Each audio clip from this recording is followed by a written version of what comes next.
What's up, everybody? Thanks for tuning into The Standard. Today, I'm going to talk about missing games because of injury. I feel like it's the worst thing that can happen to any athlete. I had 3 surgeries when I was younger, and looking back at it, it's really one of the main reasons why I got into this.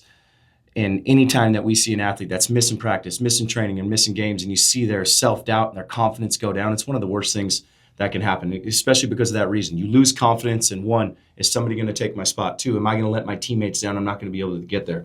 3, can my ankle or my hamstring or wherever the injured site, is it going to be able to perform when I get back to sport? The injury is way more than just physical. There's so much going on up here that it's taken us a long time to realize, but there's so much that's going on upstairs that if we can attack that early, we feel like the injury process has helped a ton. And I can't stand seeing an athlete depressed or down because of an injury. But if you are injured, know that that's normal. That's a normal feeling because of how competitive you are and how you want to get back into your sport. 2, the worst thing about an injury is usually everything else becomes detrained. And then it can be a never-ending cycle to where it's like you're burnt out. You've been trying so hard. Everything got taken away from you now. The injury was out of your control. And now it's like I did all this for nothing, and then you get injured again, and you feel like there's no hope.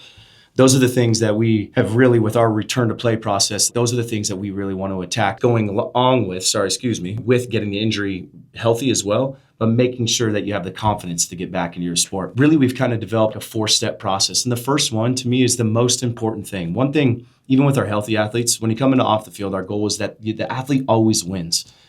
In my early days, kind of from the coaches that I grew up with and who I love, which is why I got in here, but it's just a different old school style, but it was like the mother effing style, like conditioning, punishment, all of this.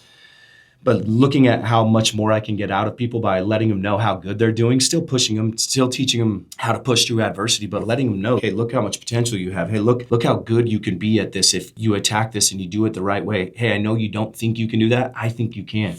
That positive communication helps with anything in life, especially athletics. And I've realized over the top with an injury because of what I stated earlier. It's like when you're depressed, the whole body responds to that. If you're happy and you think you're going to get back from it, the speed of coming back to your sport increases so much. There's tons of studies on it. So with us as coaches, my biggest thing that I try to make sure all my athletes know is you are going to make it back. You're going to return better than you were before. Our goal is to shorten the timeline. Doesn't always happen because of different circumstances, and every injury is different. But our goal is to make sure that athlete knows at some point they will be back and they will be better than they were before. Number 2 is we have to figure out the driver. A lot of times our PTs and our trainers, they're so confined by time that they have to focus acutely on the injury. So if you have a knee injury or ankle injury, they have to get rid of that swelling. They have to get the movement back. They have to use those modalities to make sure that that injured area is not right. We, because of where our role is with that, is we've realized that we can train so many different things. And like, okay, if they keep popping their hamstring, okay, that hamstring's messed up, but is it just because it's weak? Or is it because the way that they move? Is it because the way that they sprint or they cut or their hips are off or their ankles off or they keep rolling their ankle? It's everybody says, oh, I got weak glutes or weak ankles.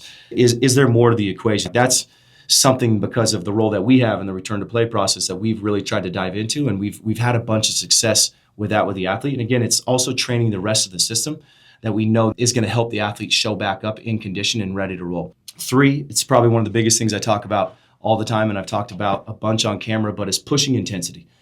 When I talk about that, it's not just high intensity, but it's mimicking the game speed, mimicking what you're going to do in your sport. And it can start from walking, it can start from being in a pool, to being able to sprint linear, to be able to decelerate, to be able to cut, to be able to jump again. If you mess your back up squatting, to be able to start being able to take load again. Do we take the squat away? Do we put you in a split stance?